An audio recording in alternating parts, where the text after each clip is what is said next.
Strax eftir að þessi atburður varð, þarna 27. desember 2004, þá opnuðum við símalínu fyrir fólk að gefa fé og það var alveg ótrúleg viðbrögð við því.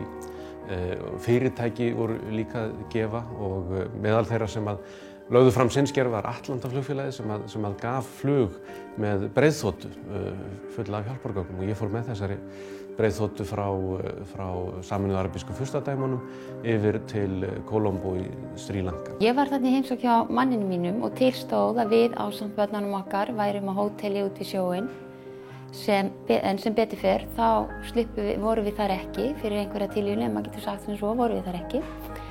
En þetta hótel þurrkaðist gjörsamlega út og fólk lét lífið þarna.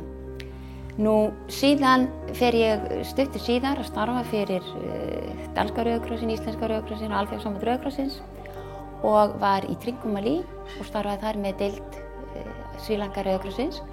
Þar hitti ég hjón sem hafði mist 5 börnin sín, öll 5 börnin sín og ekkert var eftir nema pínlítil mynd af yngsta barninu á fyrsta ári.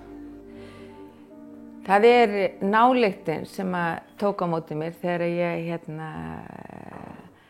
ég kom út á svæði þar sem að líkin voru á floti eða undir vatni. Og það var þannig að við vorum að dreifa bæði mat og hjálpargögnum og sjálfboðaliðar frá indónesíska Rauða krossinu, þeir voru að safna líkunum sem að lágu undir vatninu. Því að ég var að vinna á sjúkrahúsinu í Bandar og var að taka móti börnum og það var fyrst sorg og þær aðstæður sem að mæðurnar voru í sem kom inn að fæða börnin sem oft hefur kannski mist makana eða önnur börn sín og svo gleðin í kjölfarið að eignast svo nýtt barn og gleðjast yfir því að það væri framtíð. Þetta voru mjög svona sterkar andstæður í þessu starfi. Mér kannski helst minnisstætt, það ferð sem ég fór suður með strönd til suðurhluta Sri Lanka og þar hafði flóðbylgjan farið yfir ströndina og eyðilagt hús og heilu þorpin, lagt heilu byggðirnar í eyði og sjálfsögðu hafði fólkið orðið fyrir miklum skakkaföllum og 100.000 manna hafði farist. Ég kom þarna að litlu þorpi sem heitir Hambantota og þar höfðu 4.500 manns dáið. Þetta einn fátækasti staður á Sri Lanka. Þarna voru 1.500 bátkænur sem að flóðið hafði tekið með sér og myndað reyndar stöðuvatni inni í landi. Ég talaði við formann Rauða kross deildarinnar á staðnum og hann var mjög stoltur af sínu fólki. Sjálfboðaliðar Rauða krossins höfðu farið þarna 10 mínútum eftir flóðbylgjuna miklu. Þá voru þeir farnir að bjarga fólki upp úr þessu stöðuvatni sem hafði verið myndað innar í landi og þeim tókst að bjarga 96 manns. Og þegar ég fór þarna 2 vikum síðar, þá var enn verið að draga lík upp úr þessu vatni. Hvað fólk missir mikið að það þurrkast þarna út heilu fjölskyldurnar. Það er kannski einn eftir af 15 manns eða eitthvað álíka. En samt sem áður þessi ofsalega segla og styrkleikar sem að fólk býr yfir. Og hvað svona samtakamáttur fólksins var mikill í þessum hörmungum. Þetta var fólk náttúrulega bara í sjokki ennþá. Það var svolítið svona lamað en var samt að vinna saman og hlú hvort af öðru.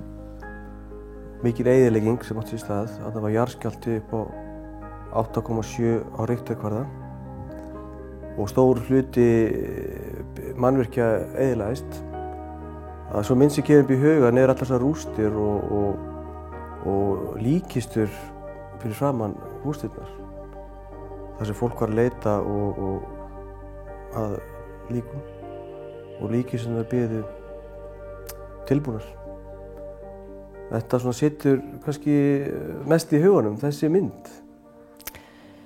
Nú, það var kannski það að ég var á svæðum Tamíla og það sem var kannski sérstakt við það að aðstæður þeirra voru skelfilega fyrir. Og eftir þessa flóðbylgju þá einfaldlega bættist ofan á þeirra eymd. og þeirra vonleysi var mjög mikið þarna á þessum stað því þeim fannst að þeir vera svolítið út undan. En svo voru 100.000 manna sem voru á vergangi innan eigin landamæra, sem voru í flóttamannabúðum og hefðu dvalist það í 10-15 ár og fengu ekkert og þarna var Rauði krossinn að reyna að koma í veg fyrir að mynduðust 2 stéttir á sama landsvæði og við vorum að dreifa hjálpargögnum til þessa fólk sem hefði sannarlega ekki misst sitt í vegna flóðbylgjunar en var engu að síður gífurlega illa á vegi statt. Það var mjög mikið pólitísk deila og einhvern veginn hafði maður þá tilfinningunum leið að við færum að það myndi allt stoppa. Þannig að þeir reiddu sig mjög mikið á okkur, sérstaklega þetta var norski Rauða krossinn og þeir svona vildu halda í okkur sem lengst því að þeir vissu þegar leið við færum að þá myndi ekkert breytast í þeirra lífi. Nú, síðan voru sjálfboðaliðar Rauða krossins þarna á Tringamáli, þeir voru fyrstir, starfsmenn deildarinnar og sjálfboðaliðar fyrstir að bregðast við eftir að flóðbylgjan skall á. Þeir hjálpuðu fólki í skjól, þeir grófu í rústum og þeir safnuðu saman líkum. Þetta var fólk sem að sjálft hafði lent náttúrulega í og mist en sem sagt verður bara að bregðast við og hjálpa þar sem þarf eins og Rauði krossinn gerir venjulega á Rauði hálfmáninn.